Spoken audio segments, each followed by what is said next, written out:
Viewers, in no country in the world do politicians and governments ask the majority community to adduce proof of their faith in their gods, deities, or religious symbols and customs.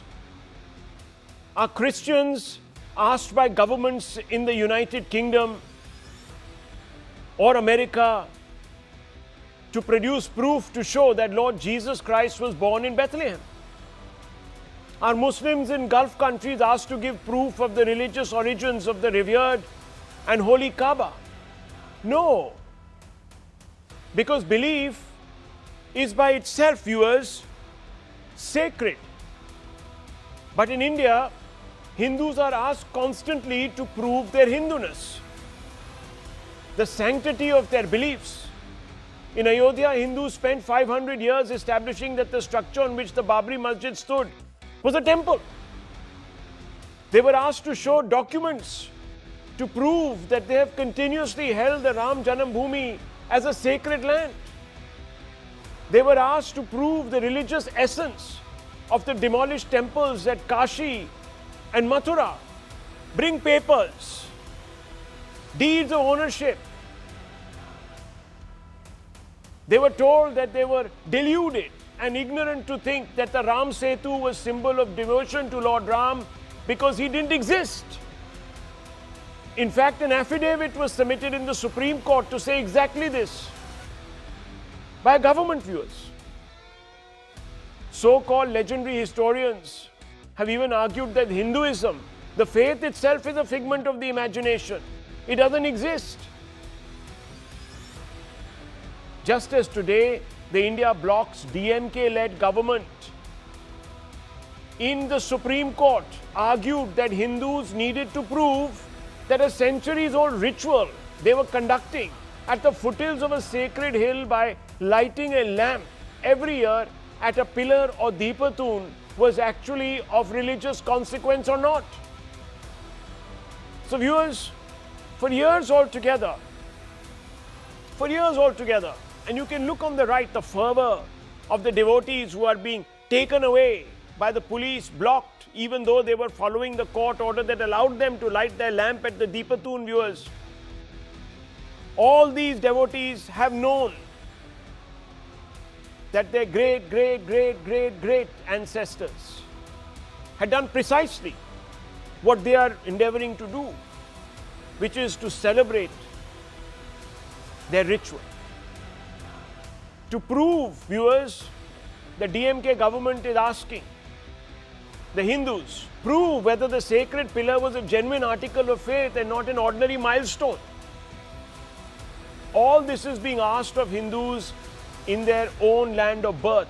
Here, let me read out to you the questions posed by Tamil Nadu State Attorney General representing the DMK government in the court.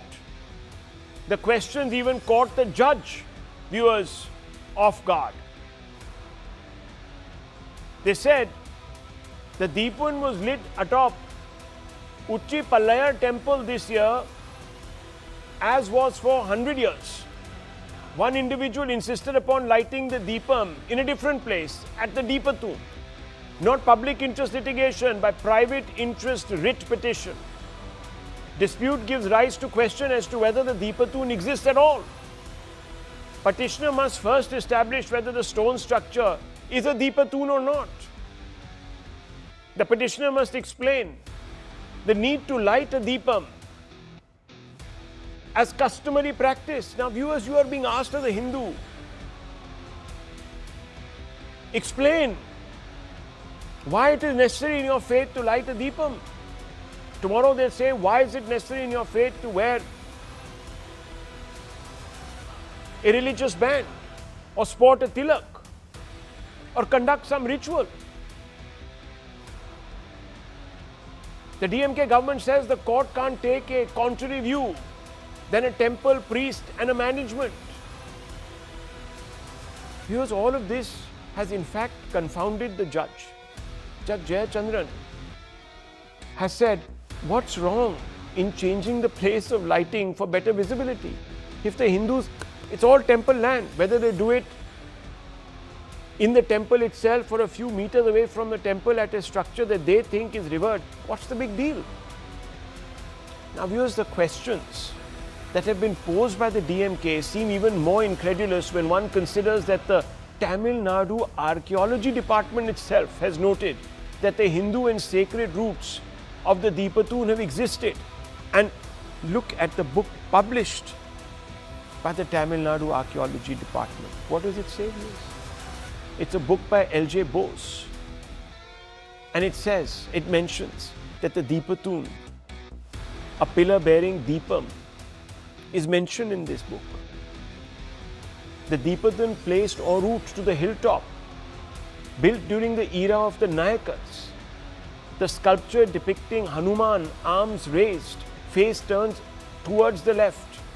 It is even detailing what is on the Deepathoon, viewers, and the DMK government wants us to prove whether it is a milestone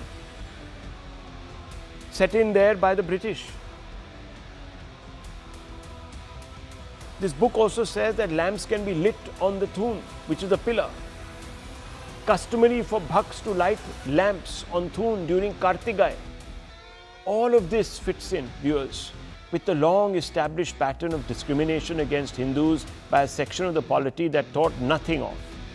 For instance, accepting claims by Waqf boards on public land, even Hindu temple land, through a rule called Waqf by user. That is, if Muslims were simply present and using a place, they could claim it as their own.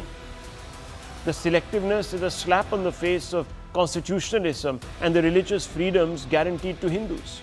The movement seeking the restoration of the right to light the Deepam at the Kartigai Hills on Hindu temple land is not just one of Hindus reclaiming their spaces, but more importantly of Hindus reclaiming their civilizational heritage.